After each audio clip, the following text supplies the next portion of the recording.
Tonight on The ReidOut. It's affecting my life in a major way, in every way. All because of lies. If the most powerful person in the world can bring the full weight of the presidency down on an ordinary citizen, who among us is safe? None of us is. None of us. The human beings who became targets of Trump's relentless effort to overturn the election. The threats and the slander that ripped their lives apart. Their devastating personal stories were revealed today in the most emotional January 6th hearing yet. Plus, new details on Trump's highly illegal campaign to pressure state elections officials to install fake electors. Just a few hours ago, the House Select Committee investigating the January 6th insurrection laid out in clear terms just how broad Donald Trump's thirst for power and how deep his acceptance for violence really went. The committee outlined how Trump knew he had lost, but plowed ahead anyway with a plan to get what he wanted. Part of that plan included a coordinated campaign of harassment, where he and his allies repeatedly bullied state elections officials in key battleground states to reject ballots outright, while also targeting local election officials with unfounded claims of fraud. Privately, he and his allies, led by an unmoored Rudy Giuliani, hounded officials while publicly waging a smear campaign fueled with lies that led to a wave of violent threats across the country.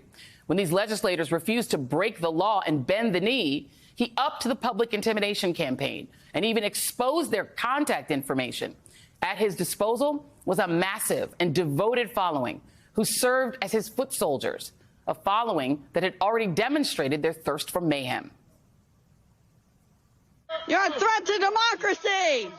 You're a threat to free and honest elections. We love America.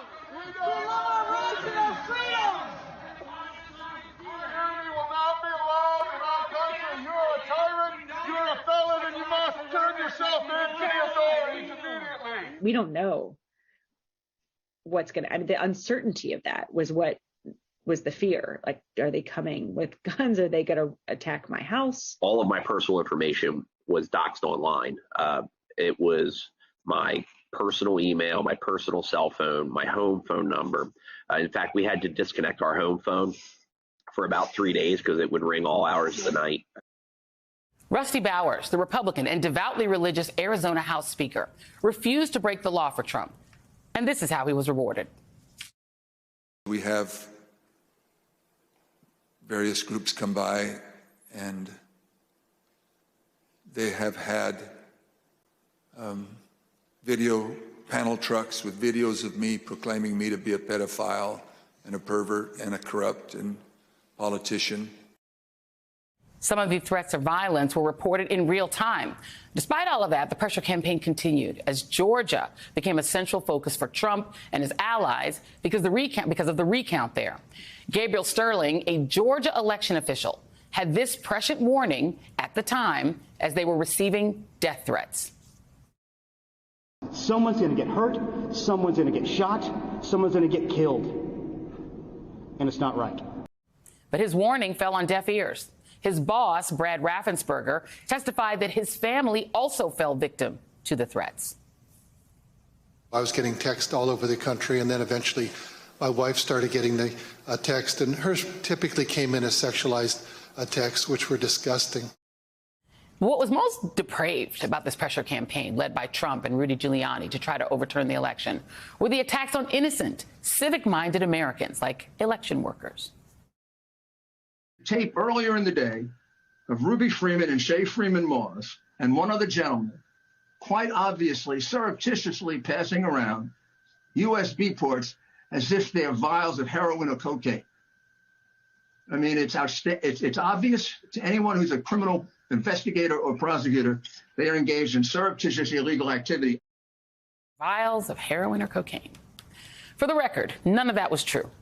This is the woman, Shay Moss, a Georgia election worker in that state's Fulton County, who became fodder for Giuliani's efforts to overturn the election at any cost.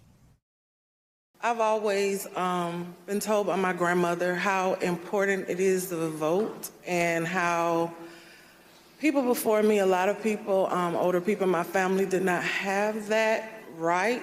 So what I loved most about my job were the older voters.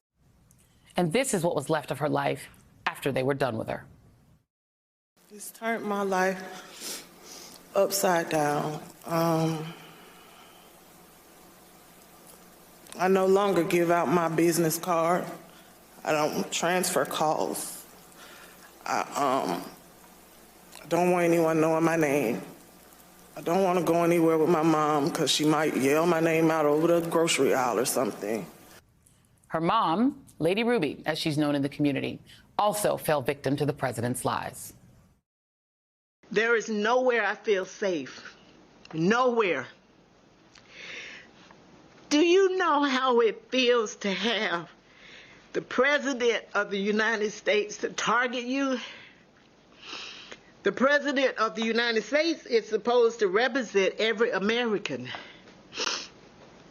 not to target one, but he targeted me, Lady Ruby, a small business owner, a mother, a proud American citizen.